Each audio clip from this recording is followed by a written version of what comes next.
Bonji Vacorja. Hi, everyone. Eiimear Burke here. Welcome to another Fireside Chat. And this is Fireside Chat 155. And as is customary, I start with a prayer for peace. Gomara Siakon ar fud na crinne.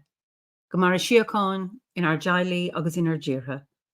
Gonari lin lena kuj garmaka, gamuj buikas jiv, je chuvdaka is spirit chuvdaka. May peace prevail on earth. May peace prevail in our homes and in our countries. May our missions be accomplished. We thank you, guardian spirits and guardian deities, for peace. As the fever of day calms towards twilight, may all that has strained us in us come to ease. We pray for all who suffered violence today. May an unexpected serenity surprise them. For those who risk their lives each day for peace, may their hearts glimpse providence at the heart of history. That those who make riches from violence and war might not forget their tormented brother, might hear in their dreams the cries of the lost. And that we might see through our fear of each other a new vision to heal our fatal attraction to aggression.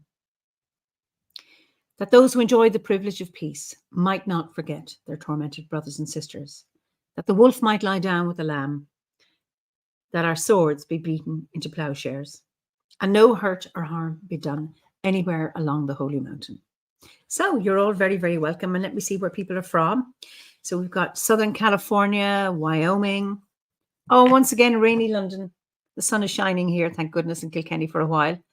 East Yorkshire, on the road from Galway to Ballina, Killaloe, Utah, west coast of Scotland, New York, lovely. Where we have West Cornwall, Calgary, wonderful, Devon.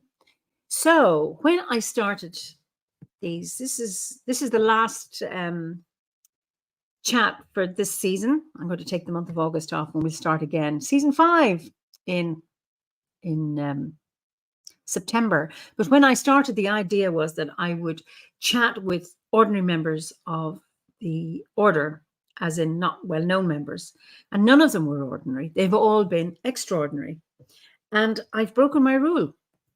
I'm now having a well-known OBOD member who is by no means ordinary, I'll have to say, is absolutely fascinating. So I hope you enjoy my chat. We are going now to Unismán, the island of Anglesey, to meet Christopher Hughes. So Christopher, you're so welcome. Good evening, Eiimear. How are you? Good. So say hello to everybody. Hello, everybody. Noswaith, a very warm greetings to you all from Unismán here, where, just like it is in Ireland, the sun has been shining this afternoon for the first time in days. So that's been rather lovely, just to see some rays of sunshine, but I think it's clouded over again now. Yeah, I can see clouds, but I can see patches of blue. Anyway, it's so lovely to have you here and for me to break my rule. I thought, well, we can do it. So many people know you, and there are many, of course, you are the head of the Anglesey Druid Order, and many OBOD members are members of the, are you ADO or AOD? ADO. ADO. Yeah. But for people who don't know you, never been, I mean, Unismán, can you just tell us a little bit about Unismán and where you live? I can. So where I'm currently located, I'm in the southwestern portion of Unismán, of the Isle of Anglesey, which is just off the coast of northwest Wales. I live in a really pretty part of the island where I always feel that we have the best of both worlds. I see the mountains, so the mountains of Eryri, of Snowdonia, they're in front of me. So every morning when I wake up, I look out the bedroom window and the sight that greets me every morning are the mountains. So we have the blessing of the mountains, but we don't have the burden of them because they tend to catch the clouds, right? So they get maybe a little bit more rain than we do here on the island. But they're so majestic and beautiful, and they're always different. I mean, these things have stood there for millions of years, but every single morning they look different. the quality of the light on them causes them to appear dramatic and majestic and significant in different ways. And then we have a little bit of sea in front of us, which is an estuary. So Ynys Môn or Anglesey looks like a head in profile. It looks like, we always consider that it's perhaps the head of King Bran, Pendigate Bran from the Mabinogi, that it's his head in profile. And where his mouth is an estuary, a tidal estuary. And I live just above that, looking out over that estuary. And a forest, and over towards Ynys Llanddwyn Island, which is sacred to one of our saints, one of the goddesses of modern Druidry, Dwynwen. So I always feel as if I have the best of both worlds. So my mum, she lives in the mountains, and I live here on the island. And I always think that doesn't matter where you go in the world, island folk are a particular breed of people. They're always a particular breed. There's something that all island folks have in common, I think, a commonality and a trait that I think we like a little bit of isolation, that we like to be alone. We like to have the solitude that islands tend to offer. And I certainly feel that here, even though it's a fairly large island, I feel as if we do have a sense of separation, a degree of separation from the mainland. So wherever I've been, whether it's down to an OBOD event down in Glastonbury or to one of my TV jobs or somewhere in the world, it always feels that when I come home across the bridge into a place of sanctuary. It always feels as if I'm safe on my island, that nothing bad can cross the sea somehow. And I love that feeling of sanctuary that I get here. And of course, we've got all this amazing history, Ynys Môn was significant during the last Iron Age and the invasion of the Romans. And I find that sometimes quite incredulous to think that, the might of Rome sent Suetonius Paulinus from Londinium, from London, all the way up to Anglesey to take care of those pesky Druids who were a little bit of a thorn in Rome's side, and had to deal with them. And there was this almighty bloody battle on the Menai Straits that Tacitus records in quite vivid detail. And that history is seeped into the very fabric of the island, that what would that have felt like? What would they have endured to suddenly find on the other side of the straits an army that were essentially there to wipe you off the face of the earth? And I know that's been a part of people's realities throughout history and to this day. And you think, gosh, humans are fickle things, aren't they? In the things that we do to other people, and that history and the significance of that history has never been something that I've taken for granted. It's always something that I've connected to on a very visceral level. And I think growing up and identifying and practicing Druidry as an adult Welsh person has caused me to feel that even deeper somehow, that historical significance of what happened here nearly 2,000 years ago. And yet it still feels like a bit of a sanctuary. And yet, despite all of that, despite what the Roman army and its emperors attempted to do 2,000 years ago, we're still here. We didn't go anywhere. We're still here. Druids are still here. Druids are still a part of the world. And I love that we're a part of it. And so that's kind of where I live. But I have this, I think sometimes in my own head that maybe I over romanticize it sometimes, but I feel as if I genuinely have a love affair with Môn, with the island, that I am utterly head over heels in love with her. She causes my heart to sing daily every time I open my window in the morning just to look out at her vistas. Whatever I'm doing in my life, she's always there. She's always a part of my existence, and I'm sure that people out there may have heard, or they've seen it on TikTok or Instagram or other social medias, that there's this peculiar Welsh word that is hiraeth. Hiraeth, and it describes a profound longing. Some people might equate it to homesickness, but I think it runs deeper than that. It's a profound longing for one's land that cuts directly into the spirit itself, not just into your heart, but somewhere really deep inside of you. And I certainly feel that for Eiimear.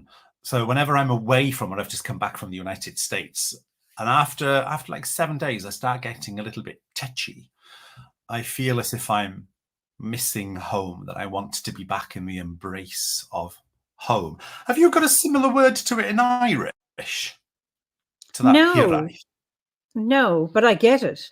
I mean, I understand it. I must look it up because Julia Foyle, she's in she feels the same way about Cornwall, and she said we have hiraeth. Hiraeth, yes. Hiraeth in Cornwall too. Hiraeth. And it's funny, Uignas, Gemma, but Uignas is loneliness, and it might be, there's Uignas, and there's another word that you may feel when you are away from your land. So Uignas is something that's away from me. So it's probably that longing. Yeah. But when I'm here, I'm not feeling Uignas. It's when I'm away, I'm feeling it. So yeah, I must look that up. Yeah. I think that's a similar thing, because I don't tend to feel or be in sufferance of hiraeth when I'm here at home. But as soon as I'm away from home, I feel this profound, deep sense of hiraeth. And I think it just comes from the fact that I have a relationship with this land, and it's a profound relationship that informs every single aspect of my daily expression and of my life. All of the things that I do has in some way or another some relation to the island and her influence and inspiration on my life. And I hope that people can kind of understand that to an extent. And it might be for some people something very difficult to understand, but I love it so much. There's even, we've had the most ghastly spring and summer so far. And I've been lucky in that I've been able to travel to other places. And I thought, it must be so delightful to live in somewhere where the sun is a guarantee, where you can plan to have a barbecue in 2 weeks' time and you know that it's not going to rain. And yet all of that seems somewhat incidental when I find myself here at home, whether it's looking at the rain through my office window or walking out in it. There's still something that is embedded in me that comes from the island. And I love that. And I hope that never, ever goes away, that will always be a part of my life, And I think that's such an important aspect of my druidry as well, in that I have this relationship with the animistic principle of the island. And yeah, it is lovely. So that's where I am, here on Eiimear, floating around in the Irish Sea.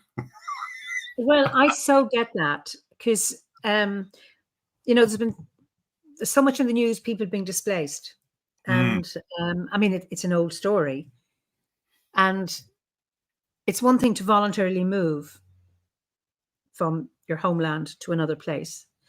It's another thing when you are forced and displaced involuntarily. And when I read about it, I just feel this huge pain when I think, I couldn't do that, or I hope I am never, ever in that situation, because then that would really, really, I love Italy, I love the language there, I speak it, I love the food, I love the people. But I think I would be heartbroken if I had to leave Ireland. I've lived in Africa and had wonderful times there and a great connection with the land. But the more I travel now, since I joined the order, is that my roots get deeper and deeper here. So the pull back here, whenever I travel, is getting stronger and stronger. And that's a really interesting, and I've lived overseas. Yeah. So Yeah, same with me as well. Yeah, I've lived and worked in the United States, on the island of Jersey in the Channel Islands. I have a deep love affair for Finland. I visit Finland annually Yeah. to go up there on my little writing retreats. And just like you've described, I still feel that it doesn't matter where I go in the world, my roots get deeper here. And those little sojourns away, I love them. You know, they're little Yeah. soirees that I thoroughly enjoy. And yet I can feel those roots pulling me back to home, to the very soil and the rocks of this place. And I just love that it feels visceral. It feels very real to me, this relationship that I have with this landscape, you know. And yeah, and just like yourself, I hope that I will forever be here and that my bones will be placed into the soil of this island. Yes. And I mean, there's a lot of resonance here. Pat Booker, that's the feeling I get, that the elastic cone connecting me to home only stretches so much, then snaps me back. Yeah. And then Marion says, I feel that loneliness when I'm away from my home, our circle, our connection to the spirit. And then John King, who's in Scotland, although I'm not a native Scot, I feel a similar relationship with the land on which I live in Scotland. And then he says, I found out that my DNA, I have a Scottish gene, which, whether this is the connection, I don't know. Yeah, that's interesting, isn't it? Because I started going up to Finland in 2007, I think it was. And I have this obsession with it. And I've even taken to the language. You know, I'm quite, well, when I say I've taken to the language, I can go into a coffee shop and have basic conversation with someone. But it doesn't feel arduous or a task for me. And it's something that I really enjoy. And I thought to myself, I must have some kind of genetic connection to that particular part of the world. And I ended up doing a bunch of these genetic scans, and nothing, absolutely nothing. I'm 100% British and Irish. You know, my family come from Northwest Wales, Dublin, Southern Ireland, and London. You know, that's my genes. They all come from those regions. And I was really surprised, but then I've always considered as well, and it's something that I took from Dion Fortune, you know, hundreds of years ago when I was starting to get into all of this stuff, where she describes how we all have not only a worldly constitution that is linked to our genetics, linked to our family trees, but we all carry a psychic constitution as well, a very subtle, numinous, ethereal connection to parts and aspects of the world that we might never be able to explain away. And I love that we might never be able to explain away, because I think that somehow indicates that there is mystery, there will always be mystery. Right. Love mystery. We must never solve mystery, because if we solve it all, then what's next? I have that with Africa, because, you know, when I've lived in Kenya, I've lived in Lesotho, and spent lots of time in Tanzania. And I love it, absolutely love it. But I belong here. Yeah, it's that sense of belonging, isn't it? And a sense of feeling that you are a part of something that maybe is bigger than yourself as well.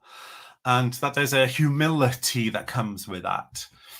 And yeah, I love it. I really love being here. I love the landscape. I love the very, because I've worked away a lot. I trained professionally away.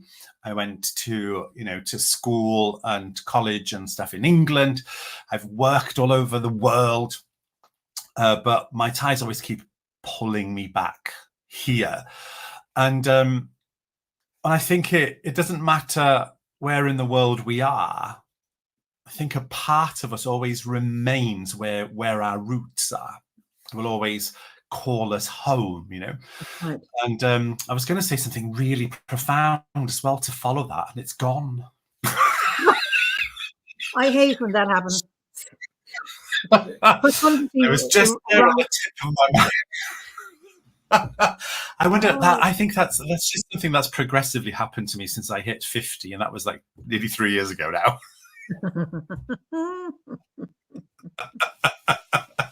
You know, it happens, doesn't it? You know?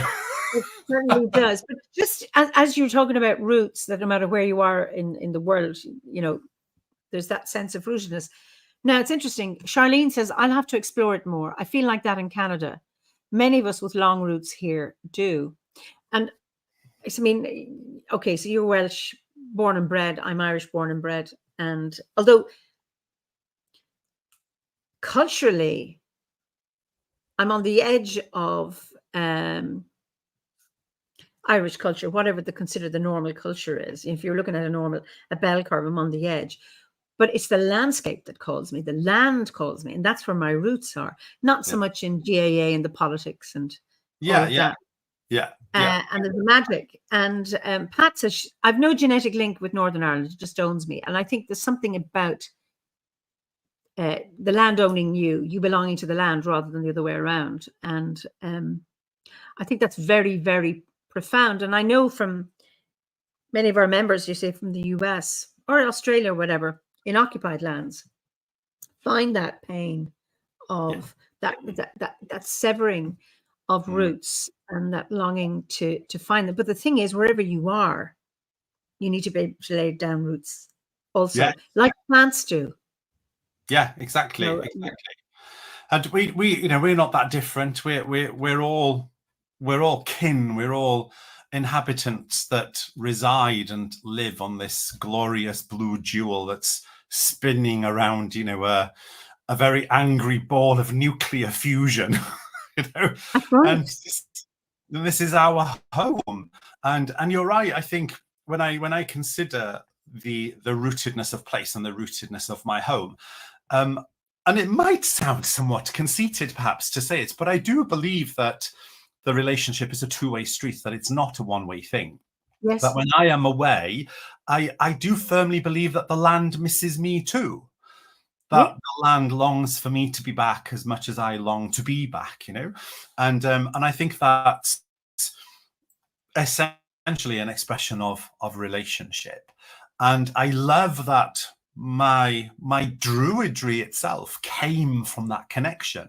And I've always considered and thought that druidry is a response. It's a response to various qualities or various principles that are indicative of the relationship that people have with their land, with their culture, with their homes, with their language, with their art, and all of those lovely things that bring in cauldrons of diversity and expression, And I think that all of those things go into the making of various responses that people have. And that one of those responses, for me at least, was a journey into druidry, to find expression and wisdom within the land, and then try and find a system that places me in accordance with that wisdom. And that's how I perceive my druidry to be, or what its nature is something that tries to put me in accordance to the wisdom that is inherent within the earth itself, and that it pops up in various parts of the planet with a slightly different color, slightly different expression, because of the nature of the place that it's in. And I love that. I love the diversity and the vitality and the different personalities of spirituality that is erupted from the planet through the different flavors of all the different locations that we live on. And whether I'm here at home or wandering around the world, I still feel that pull, that draw to the very soul of the earth somehow, as an aspect of my own spirit, and or that my spirit is an aspect of it. Yeah, Gabriella says maybe the land is also nudging people to travel so they can get back with fresh perspectives, which then creates new life into the land. Well, that is true. I do think we co-create, we and the landscape.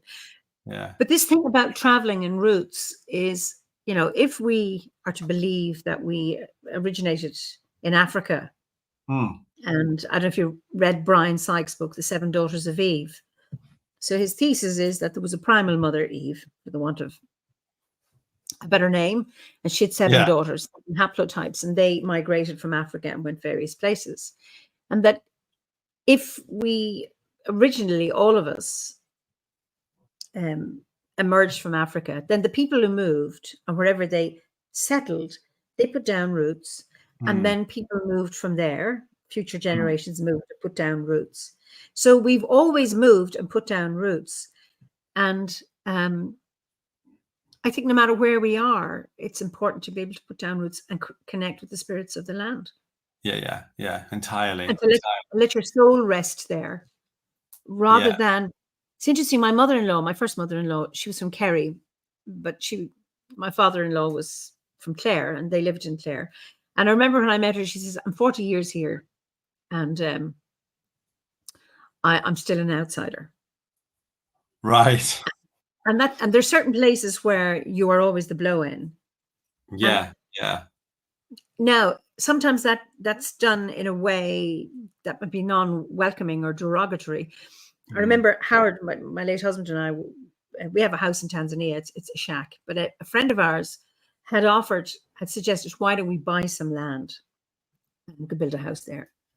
And I remember Howard saying to Elias, but we'd always be outsiders. And he said, yes, accept that. And we need outsiders. And there's something about an outsider perspective, how useful that is. The outsiders ask the naive questions. And it's not about the outsider coming in and criticizing, because we've had enough of that with colonizers. But it's about I think a little bit like what Gabriella is, that when you get new blood and a bit of diversity, different diversity in terms of outlook and worldview, that I think strengthens what's here. Oh gosh, yeah, very much so. It makes it much richer. Yeah, very much so. And we, Wales as a nation, we've always had all those incomers, from whether it was the Celts, whether it was the Romans, the Normans, the kings of Dublin, the Saxons, the Vikings, all of them. There's always been outside influences, and yet through all of that, there seems to be a continuation and a presence that seems to be significantly older than all of that. And one of the examples that I always love to fall on is that the Anglesey Druid Order uses an ancient monument in the south of the island called Bryn Celli Ddu, or the Hill in the Dark Grove. The Hill in the Dark Grove, yeah, that's right. And that feels as if it's our spiritual home, and it's a 5,500-year-old chamber. They understand now that the chamber isn't just a burial chamber, but part of a much larger ritual landscape, And it always feels that when we go there, even though we're people in modernity, 21st century Druid, it still feels as if we're part of her community, and that so many people from so many different ages have been a part of her community. And it, ironically, we're the least permanent part of that community. She's been there for 5,000, 5,500 years, and she'll still be there 10,000 years from now, in relationship and in community with other people who feel kind of transient. They just come and go, and she sees the passage of these people. And that can feel sometimes a little bit abstract, a little bit woo-woo almost, until that is when the summer solstice happens. And at the summer solstice, the same phenomena happens. It allows the light to penetrate deep into the middle of the chamber. And when we see it, we're seeing something that all of those ancestors saw. And suddenly there's this bridge through time, where we might consider that which is ancient is so far removed from us that it's inaccessible. And yet when we see a phenomena like the one that we see in Bryn Celli Ddu, suddenly time seems almost arbitrary.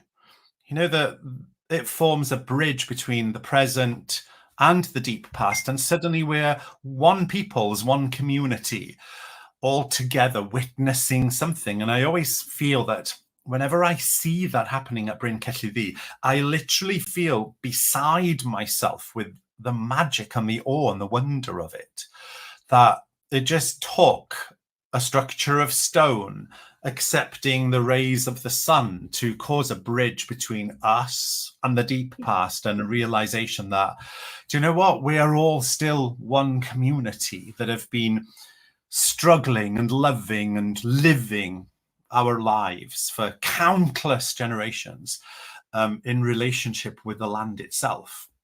And we're still doing it. So whether we're people in the 21st century or thinking back to people 5,500 years ago, we're still doing the same things. We're still gathering in the same places those people did. It's like, in a way, not much has changed at all. Only our technologies have changed. I think as people, we're essentially the same people. We love the same things. We cry about the same things. We get angry about the same things. And I think that somewhere like Bryn Celli Ddu allows that to come through, to filter through the landscape, this ancient story about who and what we are. And I've loved that. I've taken you there, haven't I? I'm sure I've taken you there. Yes, last year. This time last year. Yes. I think we had a little bit more sunshine then. But we did. And that was absolutely magical. It's interesting. Sean says, that's so amazing, that sense of connection. Our lives are a blip in the lifespan of these sacred sites, but we're standing. Now, Sean is a guide on Ishnok, celebrating with ancestors and descendants we can't even imagine. But there's something further up the thread, and this is some members from the Astor says, I wish I could relate to that feeling with my home country. I love South Africa, but I don't feel I belong here. When my ancestors perpetuated oppression, feels like I'm a legacy of harm on the land. And then Liz Hills, I wonder if that would change with engaging with the survivors of that oppression and asking whether there is a place for you on the land. I'm asking for myself as well, as similar in the US. And I wonder if you have anything to say to that. Because that is a problem for our members who are on land where there was. And I mean, our land was oppressed by the English. So, I mean, I understand all of that. But we and to an extent, I understand it here as well, because I think when people, if they look at a person like me, they see a white person that predominantly identifies as male, predominantly, not always, but predominantly, and they think that I'm probably very privileged, have a very luxurious life, and yet at the same time, my own people come from a nation that was colonized. It was colonized by the imperial powers of Westminster, of England, and that's a similar story to so many people on the face of our planet. This sense of colonization, this sense of people carrying a transgenerational and sometimes an intergenerational trauma that is as a result of that.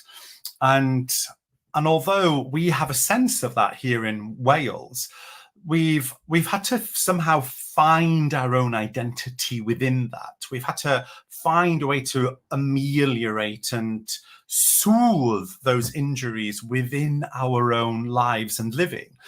There's nothing we can do about the past. We can't go back. We can't change the past. Sometimes I think it's difficult to fall into patterns of acceptance when we carry guilt, when we carry a sense of anger or humiliation or sadness that comes from all of that baggage.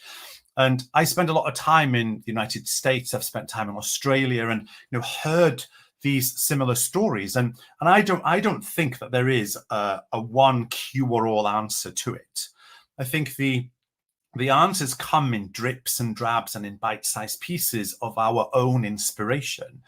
And the only point of reference that I have for that is how we've dealt with that here in Wales, how we've dealt with the oppression that we've had. In the 1800s, the mid 1800s, Wales fell under the influence of what we refer to as Brad y Llyfrau Gleision, or the treachery of the Blue Books, which was essentially an investigation into the state of education in Wales that basically berated the fact that we didn't speak English, we only spoke a colloquial Celtic indigenous language, and that was seemingly a threat, and it needed to be beaten out of the children. And to a huge extent, it was beaten out of us. Same here. And so many of these stories are so familiar to so many people's lived experiences. And even to the point of my elderly great-grandmother, she remembers the time of the Welsh Knot.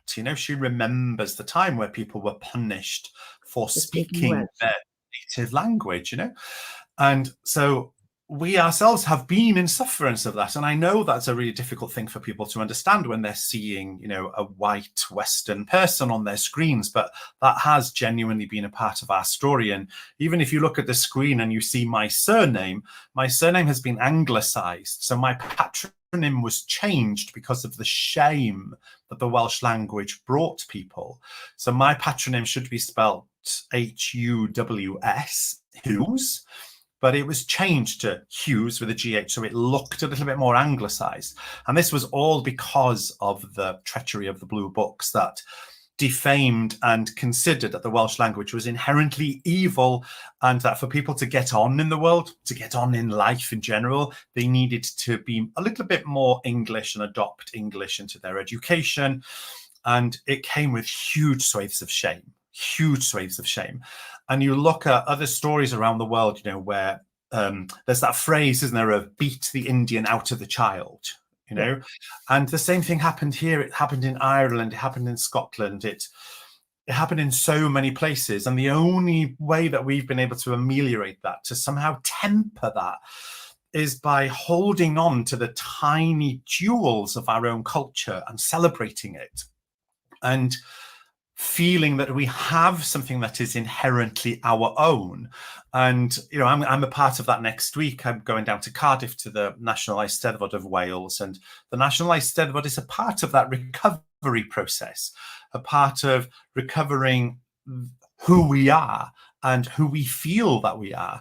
And we do that through the arts. We do it through poetry and song and music and drama and singing and barddoniaeth, through bardism in general, and it helps us feel, like we hearkened to earlier on, a sense of rootedness. Yeah. And I think, however disenfranchised we might feel as people, or whatever transgenerational trauma that we might carry from the past and the actions of our ancestors, I think we have to ultimately find how we connect to where we are and to the land upon which we are, and how we connect not just to the bones of our ancestors who may have done all those terrible things in the past, but how we walk upon that land, and how we treat, deal, and interact with not only the physical components of that land, but also the spiritual principles of that land.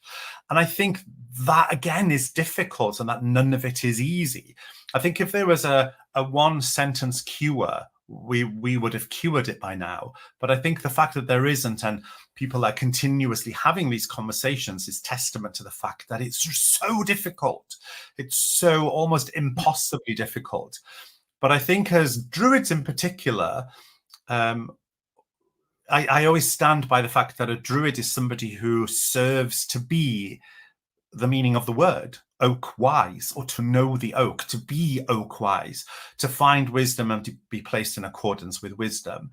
But I think we can become voices of wisdom in the land as well, and within cultures, and within the way that we respond to elements from the past, elements that are here in the present, and how we seed the future with wisdom.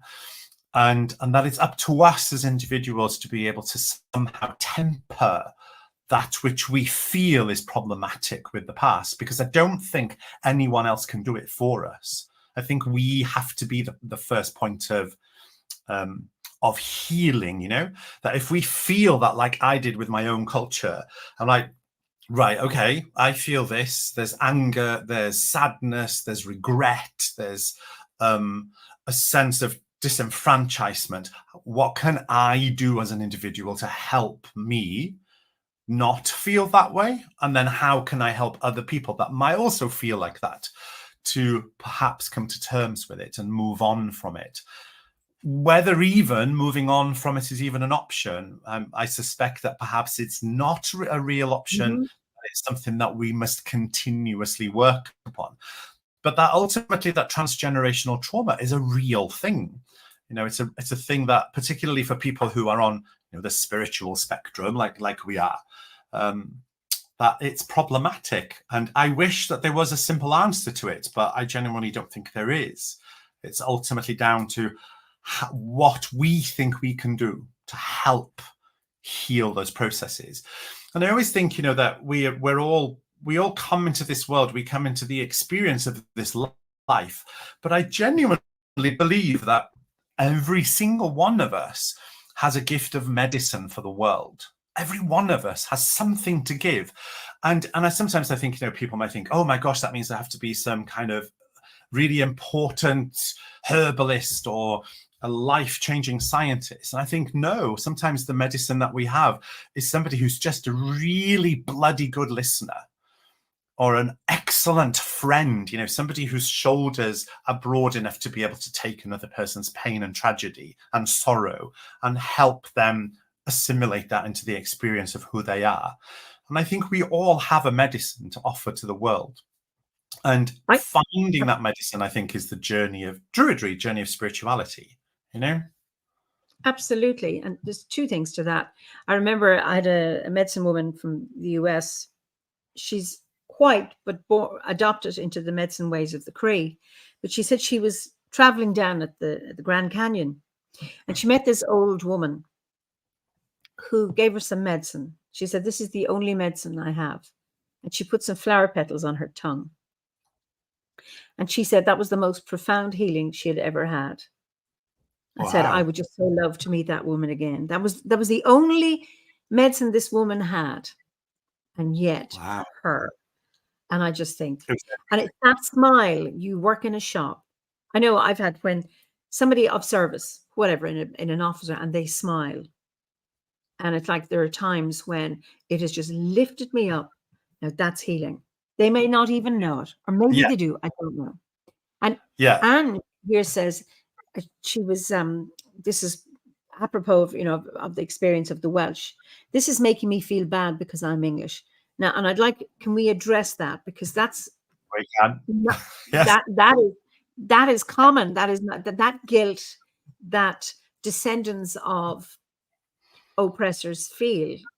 And what do we do? There's one thing about healing your own oppression or your own historical oppression. How do you come to terms with being, well, we don't, I mean, there's an oppressor and an oppressed in all of us. Oh, totally. Yeah. I think it's also very easy for people to fall into repetitive patterns of guilt. And I don't think that's necessary at all.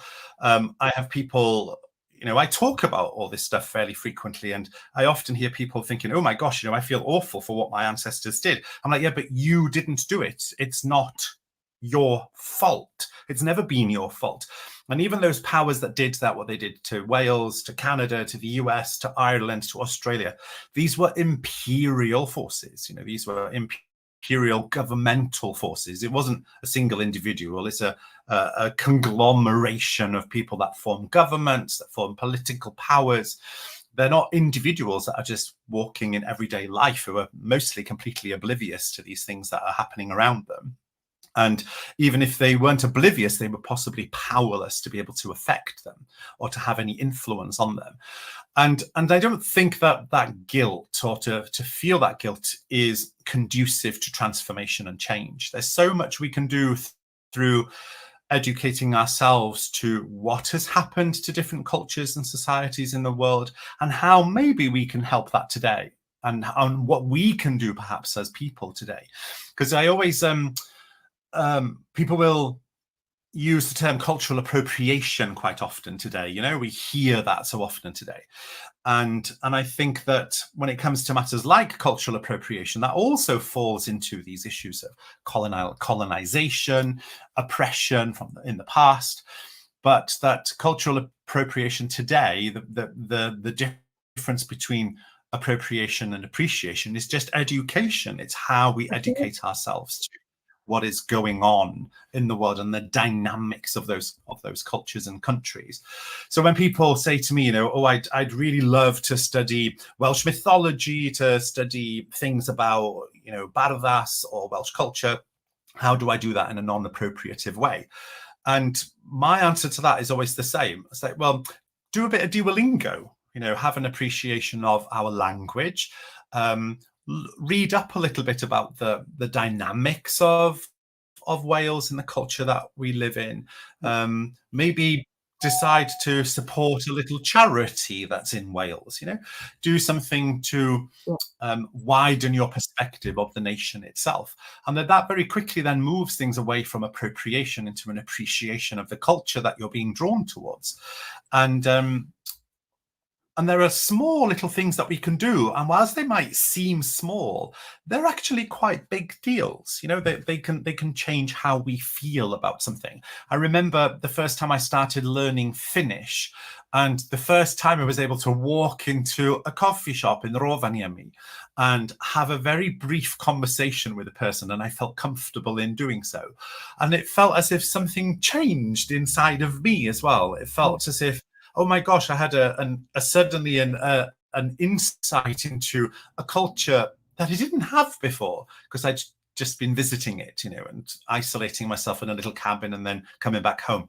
But suddenly I felt like, oh my word, a part of me feels that I have there's a homeliness to this now. And that was just through doing a little bit of Duolingo, and having that language. Yeah, yes, it's adorable. Yeah, we can all do that, can't we? Because you're learning Italian, is that right? Yeah, parlo italiano. Yeah, and it's on Duolingo. I've never had a class, but I can speak Italian. Yeah, isn't that I'm fabulous? not fluent, but I can. So I was at an OBOD gathering there recently, and I needed very little help with the translation. And I thought, oh, this is, except when we had a Zoom meeting, I need to lip read. But when it's face to face, and they were really nice. They told me I had improved. So. But that does make a huge difference, doesn't it? Absolutely. I mean, it's a key. And what I find with the Italians, they're so appreciative when we speak Italian. Likewise, with the Irish language, it's growing.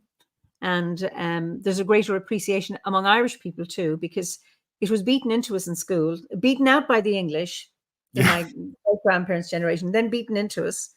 Now, I always loved it, so I never had an issue with it, but many people do. And I met a teacher of my daughter this evening, and she went to a Gael school, an Irish medium school. And the three of us, when my daughter was with me, we were talking, and the teaching styles are different. It's about just converse, and if you haven't got the Irish word, use the English word. What we want you to do is speak. And even if your grammar is wrong, we still know what you're trying to say. Just like children do not speak with correct grammar. And you know what it is, and that's how it always starts. Exactly. So it's, and we have a phrase, and we're going to end with this one because we want to move over to the hearth now. Is Chirgan Changa, Chirgan Anam. A land without its language is a land without soul, and that is what colonizers have done anywhere. Yes. And Anne says, but this is to console. I think this might console you a bit. The English were oppressed by the Romans, the Normans, and the Vikings. So do you know what? That's why I say there's an oppressor and victim in all of us. And Julie says it's a case of the sins of the fathers being heaped on the children, the innocents. All we can do is recognize it and make sure we don't let it happen again. Absolutely. So I know there are people who have asked questions and comments, but can you save those and re-ask them when we move over into the hearth? So Christopher, it's so lovely. And I'll let you say goodbye to everybody. And because then we're going to move into the hearth. So I'll send you backstage. You say goodbye, but you're not going to go anywhere. Okay? Thank you so much for listening. It's been a joy to be here. And we shall pop now to the flames of the hearth. Okay. See you soon. So thank you all for your comments. And I know I didn't get to deal with all of them, but it's such lovely opportunity to talk to Christopher, whom I love chatting to. And this is my last one until September. And I hope you can join us on the 3rd of August at 7 p.m. UK time for our Lunasa ceremony. And then I wish you all blessings for Lunasa, a wonderful, abundant early harvest. And for those of you in the Southern Hemisphere who are celebrating Imbolc, may the first shoots of spring warm your heart and gladden your souls. And until we meet again, that'll be in September. And then the rest of you, those OBOD members on the hearth. Until then, slán go fóill.